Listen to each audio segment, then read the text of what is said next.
الحمد لله رب العالمين والعاقبة للمتقين والصلاة والسلام على سيد الأنبياء والمرسلين محمد وآله وأصحابه أجمعين. قال الله تبارك وتعالى عز وجل في كلامه العزيز: بل تؤثرون الحياة الدنيا والآخرة خير وأبقى إن هذا لفي الصحف الأولى صحف إبراهيم وموسى. وقال تعالى: اقرأ باسم ربك الذي خلق خلق الإنسان من علق اقرأ وربك الأكرم الذي علم بالقلم علم الإنسان ما لم يعلم. صدق الله المولانا العلي العظيم وصدق رسوله النبي الكريم ونحن على ذلك لمن الشاهدين والشاكرين. معزز سامعین دی وقار، ڈائز پر تشریف فرما علماء اکرام و مفتیان اعظام، بزرگوں، دوستوں، بچوں، پیاری ماؤں، بہنوں، ناظم صاحب نے ابھی جو تعارف کرایا، اس تعارف کا حقدار میں نہیں ہوں. گرامی قدر والد محترم حضرت اقدس مفتی نذیر احمد صاحب قاسمی نور اللہ مرقدہ قاضی شریعہ ضلع بارہ بنکی کے یہاں شاگرد رشید حضرت مولانا امین صاحب تشریف فرما ہے. برادر مکرم قاضی مفتی ظہیر فیصل صاحب تشریف فرما ہے.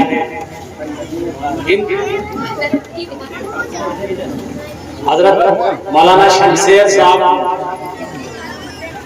یہ بھی والد صاحب کے شاگرد ہیں. ابھی میں نے قرآن کریم کی جو آیت پڑھی، ان دونوں آیتوں کا میں مختصراً مفہوم اور خلاصہ کر کے اپنی جگہ لوں گا، چونکہ خصوصی بیان برادر مکرم قاضی مفتی ظہیر فیصل صاحب کا ہوگا. بیچ میں چند منٹ کے لیے حائل ہو گیا ہوں. میں نے قرآن کریم کی جو آیت پڑھی ہے: بل تؤثرون الحیاۃ الدنیا والآخرۃ خیر وابقى ان هذا لفی الصحف الاولى صحف ابراہیم وموسیٰ. اور دوسری آیت پڑھی ہے: اقرأ باسم ربک الذی خلق خلق الانسان من علق. ان دونوں کا جو مفہوم ہے اس کو سمجھنے کی کوشش کریں. اس مدرسے میں پروگرام ہو رہا ہے، مدرسہ دارالعلوم. اس کے ذمہ داران نے، یہاں کے بڑوں نے اور منتظمین نے اس مدرسے کو کس لیے قائم کیا، اور بحیثیت مسلمان ہم سب کی یہ ذمہ داری بنتی ہے، ہم سب کو یہ سمجھنا چاہیے کہ مدارس کا قیام قریہ قریہ، گاؤں گاؤں، قصبوں میں، محلوں میں، مسجدوں میں جو مکتبوں کا قیام ہوتا ہے، یہ مکتب قائم کیے جاتے ہیں. اس کا منشا کیا ہے؟ ہم نے دنیاوی زندگی کو ترجیح دے دی، عصری تعلیم کو اپنے اوپر حائل کر دیا. بل تؤثرون الحیاۃ الدنیا والآخرۃ خیر وابقى. تم نے جو ہے دنیاوی زندگی کو اپنے آپ پر اوڑھ لیا، اسی کو سب کچھ سمجھ لیا، جبکہ جو زندگی ہے وہ اخروی زندگی اصل زندگی ہے. اور بحیثیت مسلمان جس قوم کی ماننے والوں کو اللہ تعالیٰ نے نبی پاک صلی اللہ علیہ وسلم کے ذریعے قرآن کریم جیسی مکمل، مستحکم، مضبوط کتاب عطا کی، جس کی ابتدا اقرأ سے ہوتی ہے. آپ نے بہت دفعہ سنا ہوگا کہ حضرت جبرائیل امین تشریف لائے، آپ صلی اللہ علیہ وسلم کو اپنے سینے سے لگایا اور دبایا اور کہا پڑھیے پڑھیے، اقرا پڑھیے۔ جس قوم کو خطاب ہی کیا گیا ہو پڑھنے اور پڑھانے سے، جس کی کتاب کی ابتدا ہوتی ہو، وہ قوم جاہل رہ جائے، ایسا کیسے ہو سکتا ہے؟ لیکن آج ہمارے معاشرے کا، ہمارے علاقے کا اگر سروے کیا جائے اور اس پروگرام سے بیٹھے ہوئے لوگوں کو اگر دیکھا جائے، ان کو پرکھا جائے، ان کو جانچا جائے، تو ان میں سے بہت سے ایسے لوگ ملیں گے جن کو نماز جنازہ کا طریقہ بھی نہیں معلوم، ایسے بہت سے نوجوان ملیں گے جن کو کلمے نہیں یاد۔ میں بنیادی باتیں کر رہا ہوں، سیرت کا پروگرام ہے، یہ بھی سیرت سے متعلق باتیں ہیں، مفتی صاحب خصوصی بیان کریں گے، جن کو بنیادی باتیں نہیں معلوم۔ ہم اپنے بچوں کو مدرسے بھیجتے نہیں۔ دوسری چیز، ہم جہاں بھیجتے ہیں وہاں بھی ہمارے بچے کسی قابل نہیں۔ ہم نے عصری تعلیم کے لیے اسکولوں میں بھیجا، ماسٹر کے اوپر چھوڑ دیا، ٹیچر کے اوپر چھوڑ دیا، ٹیوشن پڑھانے والے کی فیس دے کر کے اس کے اوپر چھوڑ دیا۔ کیا کبھی بچے کا بستہ کھول کر کے آپ نے دیکھا کہ ہمارے بچے نے آج پڑھا کیا ہے؟ جس قوم کی کتاب کلام اللہ اقرا سے شروع ہوتی ہو، آج اس قوم کو دنیا جاہل سمجھتی ہے۔ تعلیم و تعلم ہماری اور آپ کی گھٹی میں پیوست کی گئی، ہم نے اپنے طرز کو چھوڑ دیا، ہم نے رسول اللہ صلی اللہ علیہ وسلم کی تعلیمات کو چھوڑ دیا، ہم نے دنیاوی زندگی کو ترجیح دینا شروع کر دیا۔ نتیجہ کیا ہوا؟ وہ ہمارے اور آپ کے سامنے۔ اس کا واحد حل یہ ہے کہ اپنے بچوں کو دینی تعلیم سے آراستہ کریں اور اپنے آپ کے اندر نبی پاک صلی اللہ علیہ وسلم کی سیرت کو پیوست کریں، اپنے اندر نبی صلی اللہ علیہ وسلم کی محبت کو اجاگر کریں۔ نعت پڑھنے کے ساتھ ساتھ نعرے لگانا یہ نبی سے سچی محبت اور عقیدت نہیں ہے۔ حضور صلی اللہ علیہ وسلم سے سچی محبت آپ کے اخلاق، آپ کے کردار، آپ کی عادات، آپ کے سنن، آپ کے بیان کیے گئے مستحبات، ان چیزوں پر عمل کرنا، محمد الرسول اللہ صلی اللہ علیہ وسلم کے بتائے ہوئے طریقے پر چلنا، اللہ اور رسول اللہ کے احکام کو تسلیم کرنا، یہ محبت رسول ہے۔ ایک دن نعرہ لگا لینے سے محبت نہیں پیدا ہوتی۔ نعت پڑھنے والا نعت پڑھ رہا ہے، آپ نعرہ لگا رہے ہیں، یہ محبت نہیں ہے۔ آپ آج صبح سے لے کر کے اس جلسے میں آنے تک کی اپنی زندگی دیکھیں، انگلیوں پہ کوئی بھی کھڑا ہو کے شمار کر کے بتا دے کہ ہم نے آج اتنی سنتوں پر عمل کیا۔ سنت تو یہ ہے، رسول اللہ صلی اللہ علیہ وسلم سے محبت تو صحابہ کیا کرتے تھے کہ آپ کے چلنے کی ادا محفوظ ہے۔ احادیث کی کتابیں اٹھائیے، شمائل ترمذی پڑھیے، صحابی فرماتے ہیں، روایتیں، کان النبی صلی اللہ علیہ وسلم جاد، آپ کے بال ڈھونڈالے تھے، بل کھاتے ہوئے تھے، آپ کے قد کو بیان کرتے ہیں، ولا بالجاد ولا بالقطط ولا بالابيض الامهر ولا بالطويل ولا بالقصير البائن۔ یہ الفاظ حدیثوں میں استعمال ہوئے کہ نبی صلی اللہ علیہ وسلم نہ زیادہ لمبے تھے نہ ٹھنگنے تھے، میانہ تک تھے، آپ نہ بہت گورے تھے کہ سفید چونے کی طرح۔ یہ صحابہ کی محبت تھی کہ آپ کی بتائی ہوئی باتوں پر عمل کیا، سنت سمجھ کر، فرض سمجھ کر اور اللہ کا حکم سمجھ کر، اور پھر رسول اللہ صلی اللہ علیہ وسلم جو محبوب صحابہ ہیں، ہم سب کے محبوب ہیں، ان سے محبت کا تقاضا پورا کیا صحابہ نے کہ آپ کی ایک ایک ادا کو ذکر کیا ہے۔ صحابی بیان کرتے ہیں کہ میں آپ صلی اللہ علیہ وسلم کو دیکھتا ہوں اور 14ویں کے چاند کو دیکھتا ہوں، میں تذبذب میں ہوں، آپ کا چہرہ انور زیادہ خوبصورت ہے 14ویں کا چاند۔ پھر فیصلہ یہ کرتے ہیں کہ حضور اکرم صلی اللہ علیہ وسلم کا چہرہ انور چاند سے زیادہ حسین ہے۔ شاعر کہتا ہے وَأَحْسَنَ مِنْكَ لَمْ تَرَ قَطُّ عَيْنِي وَأَجْمَلُ مِنْكَ لَمْ تَلِدِ النِّسَاءُ خُلِقْتَ مُبَرَّأً مِنْ كُلِّ عَيْبٍ كَأَنَّكَ قَدْ خُلِقْتَ كَمَا تَشَاءُ۔ اور میری آنکھوں نے کسی کو نہیں دیکھا، آپ سے زیادہ حسین کسی ماں نے آج تک بچہ نہیں جنا، اور آپ کو ہر عیب سے منزہ، ہر عیب سے پاک پیدا کیا گیا، آپ کو آپ کی چاہت کے مطابق پیدا کیا۔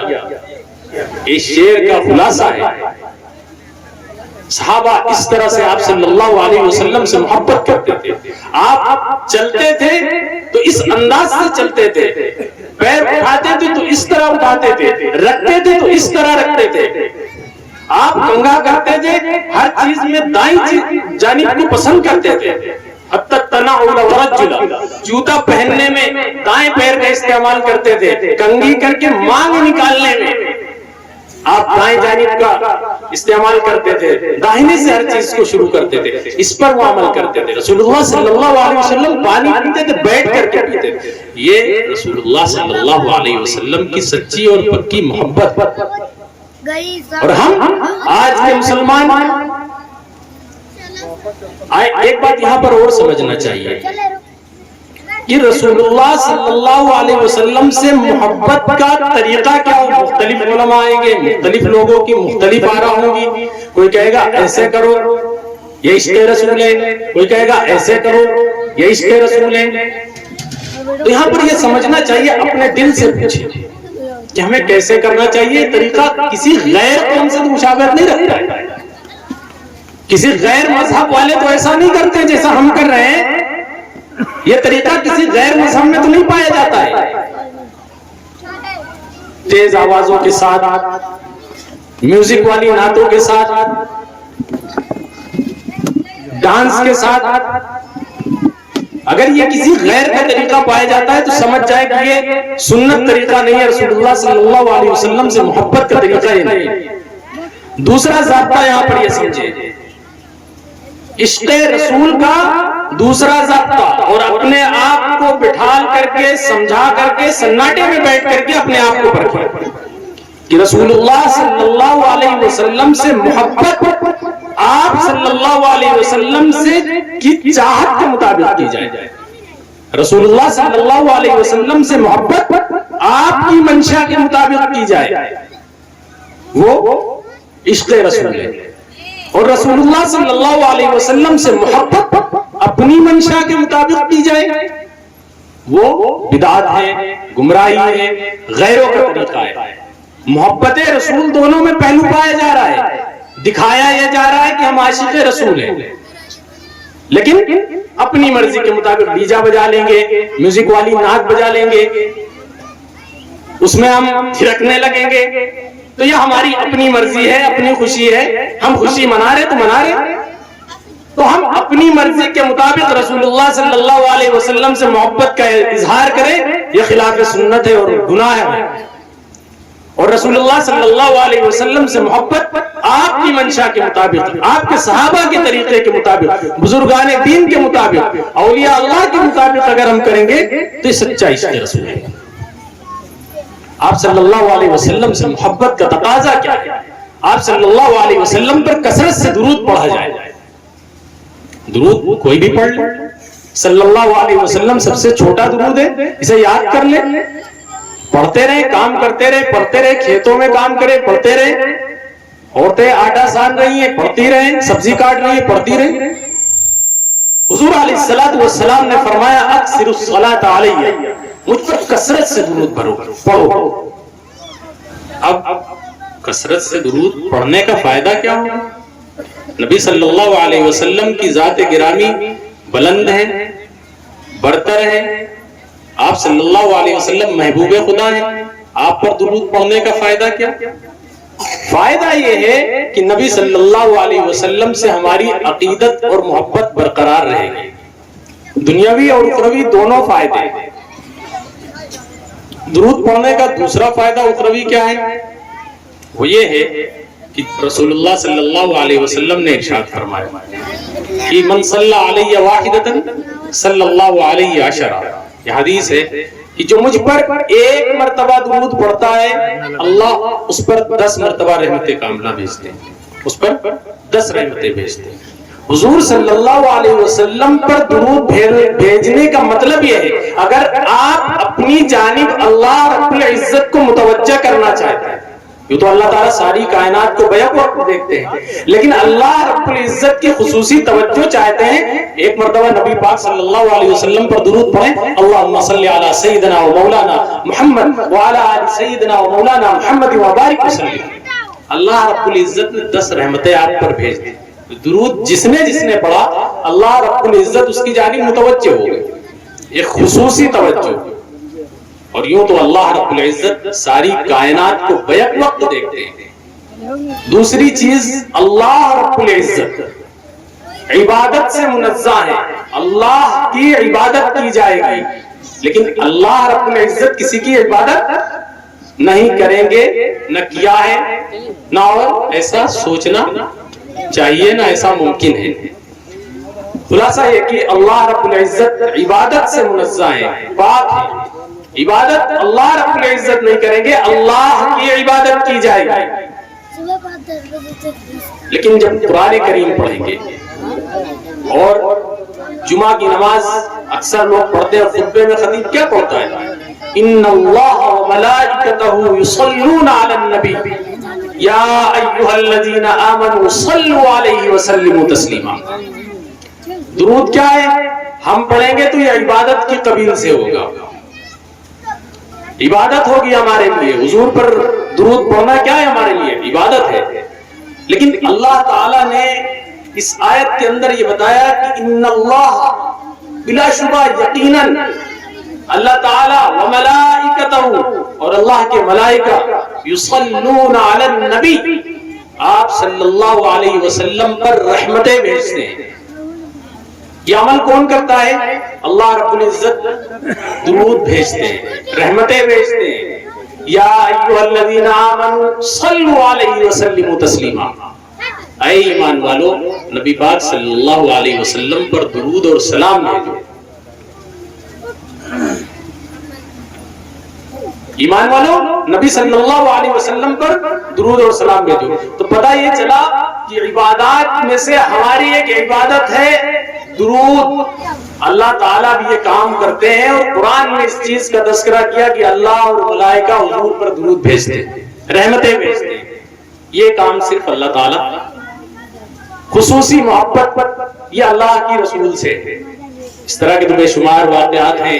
حضور صلی اللہ علیہ وسلم کا معراج پر جانا، بہت ساری چیزیں، حبیب اور محبوب کا ملنا، اللہ رب العزت کا آپ صلی اللہ علیہ وسلم پر وحی بھیجنا، یہ سب خدا کی رسول اللہ سے محبت ہی تو ہے، محبوب خدا ہے. لیکن ہماری عبادات کی قبیل میں سے ایک عمل ایسا ہے درود، جو اللہ تعالیٰ بھی آپ صلی اللہ علیہ وسلم پر بھیجتے ہیں. اس پر کسی کو کوئی اشکال نہیں ہو سکتا. قرآن کریم کی آیت میں اس کا کوئی انکار بھی نہیں کر سکتا. آپ درود پڑھنے کا ایک فائدہ اور سمجھیں کہ آپ علیہ الصلوۃ والسلام نے ارشاد فرمایا، من صلی علی نائیا فقط ابلغت او بلغت، ومن صلی علی عند قبری فقط سمعت. کہ جو مجھ پر دور دراز سے، بارہ بنکی ضلع سے درود بھیجے گا، امریکہ سے درود بھیجے گا، کہیں سے بھی درود بھیجے گا، مجھ تک وہ درود پہنچایا جاتا ہے. سیاحین ملائکہ پھرتے رہتے ہیں اور جو حضور صلی اللہ علیہ وسلم پر درود پڑھتا ہے اس کو لیتے ہیں اور آپ کی خدمت میں پیش کرتے ہیں کہ ہندوستان کے فلاں گاؤں سے، فلاں قصبے سے، فلاں قریے سے فلاں شخص نے درود بھیجا ہے، اور وہ آپ صلی اللہ علیہ وسلم کو پہنچتا ہے. اور آپ نے فرمایا، ومن صلی علی عند قبری فقد سمعت. جو میرے روضے پر آ کر کے، حاضر ہو کر کے، مدینے میں آ کر کے درود پڑھتا ہے تو میں اس کو سنتا ہوں. آپ صلی اللہ علیہ وسلم اس کو سنتے بھی اور جواب بھی دیتے ہیں. آج کل سوشل میڈیا کا زمانہ ہے، ڈیجیٹل چیزیں بہت بڑھ گئی ہیں. جو حضرات واٹس ایپ وغیرہ چلاتے ہیں وہ دیکھیں گے کہ اگر میں نے کسی کو میسج کیا اور اس کو 1 مہینہ میں میسج نہ کرتا تو اس کے میسج کرنے والوں کی جو لسٹ ہوگی اس میں سب سے نیچے ہمارا نام چلا جائے گا. اوپر 8-10 نام شو کریں گے، میں بہت نیچے چلا جاؤں گا، وہ مجھے دکھے گا.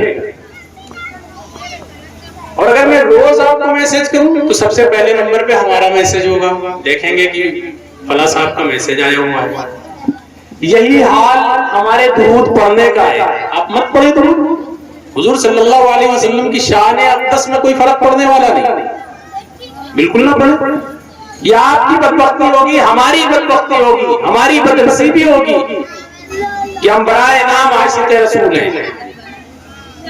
لیکن جب آپ درود پڑھیں گے تو اللہ تعالیٰ کی لسٹ میں, رسول اللہ صلی اللہ علیہ وسلم کی لسٹ میں آپ کا نمبر پہلے ہوگا. کیسے ہوگا؟ آپ ادھر درود پڑھیں گے, ملائکہ ادھر پہنچائیں گے, اور جب آپ ادھر درود پڑھیں گے تو اللہ تعالیٰ کے پاس سے 10 رحمتیں آئیں گی. تو پتہ چلا ادھر سے کانٹیکٹ ادھر تک پہنچا. سمجھ میں آ رہی ہے بات میں کیا کہنا چاہ رہا ہوں؟ کہ جب ایک مرتبہ درود پڑھیں گے تو اللہ رب العزت کی رحمتیں متوجہ ہوں گی اور آپ پر 10 رحمتیں نازل ہوں گی. تو پتہ چلا اللہ تعالیٰ سے ادھر تعلق درود پڑھنے سے. فرشتہ آپ کا درود نبی رحمت صلی اللہ علیہ وسلم پر پہنچائے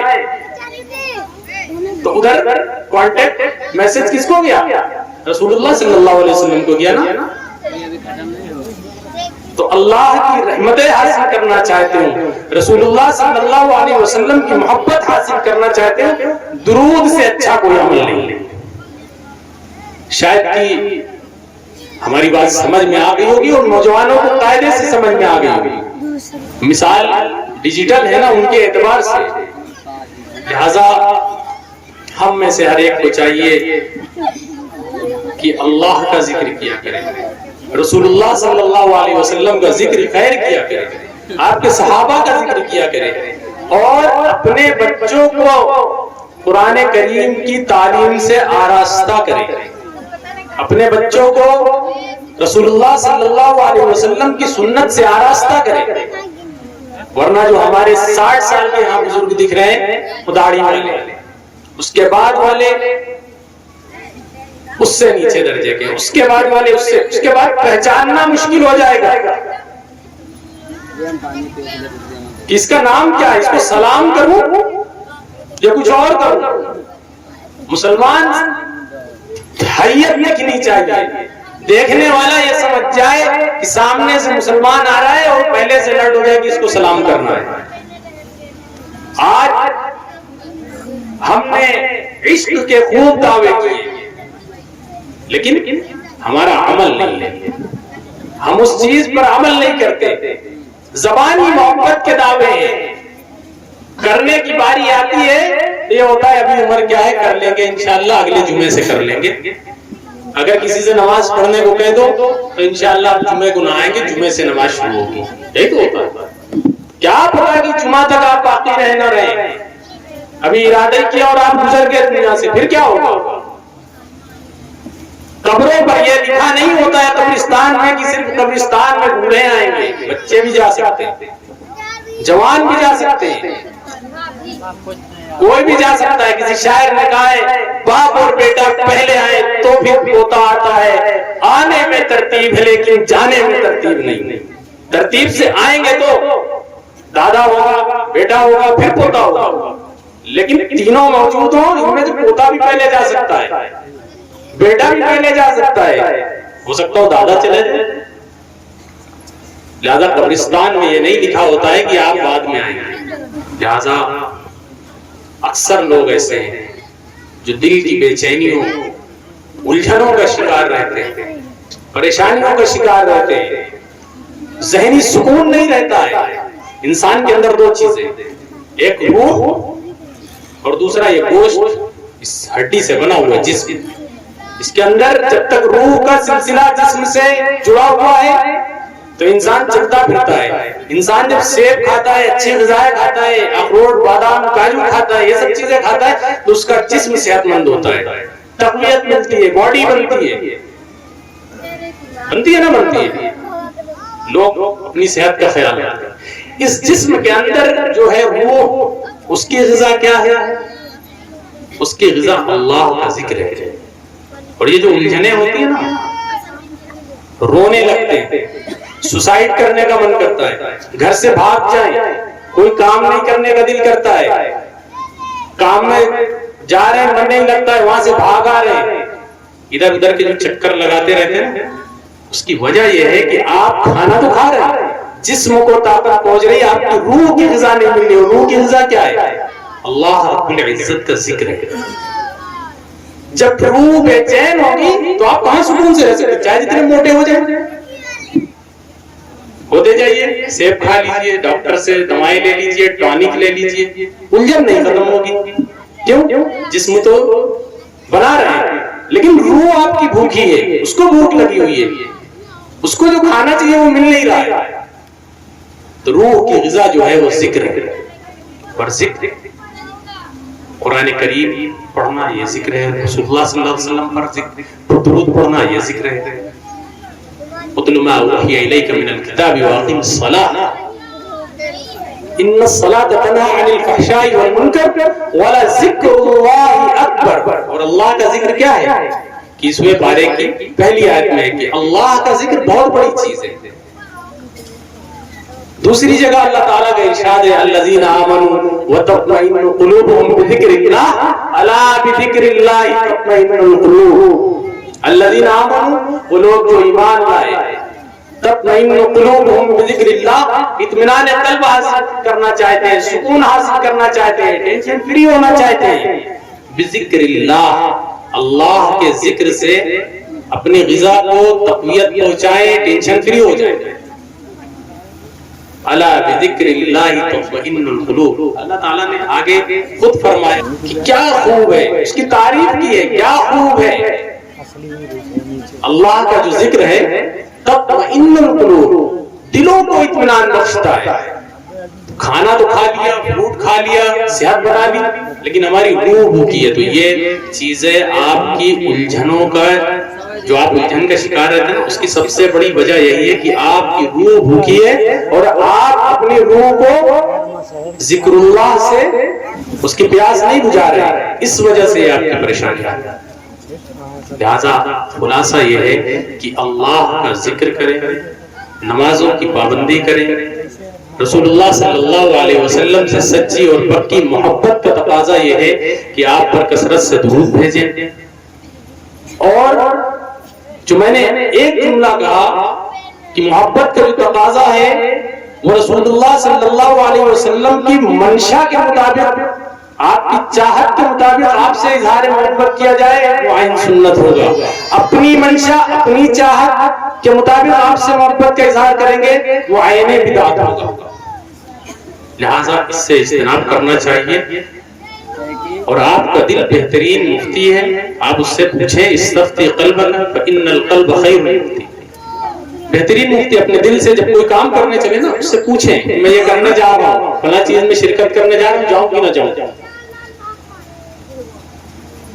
مختلف علماء آپ کو مختلف باتیں بتائیں گے، اپنے دل سے پوچھ لیں، دل کہے نہیں یہ خلاف سنت چیز ہے، اس میں شرکت نہ کریں. خلاصہ یہ کہ تعلیم پر دھیان دیں، بچوں کو سیرت، صحابہ کی سیرت، ان چیزوں سے آراستہ کریں اور اللہ رب العزت سے دعا کریں کہ اللہ تعالیٰ کہنے سننے سے زیادہ ان باتوں پر عمل کرنے کی توفیق نصیب فرمائے، مجھ کو بھی اور آپ کو بھی. اور رسول اللہ صلی اللہ علیہ وسلم سے سچی محبت ہم سب کے دلوں میں پیدا فرمائے. وآخر دعوانا الحمدللہ رب العالمین.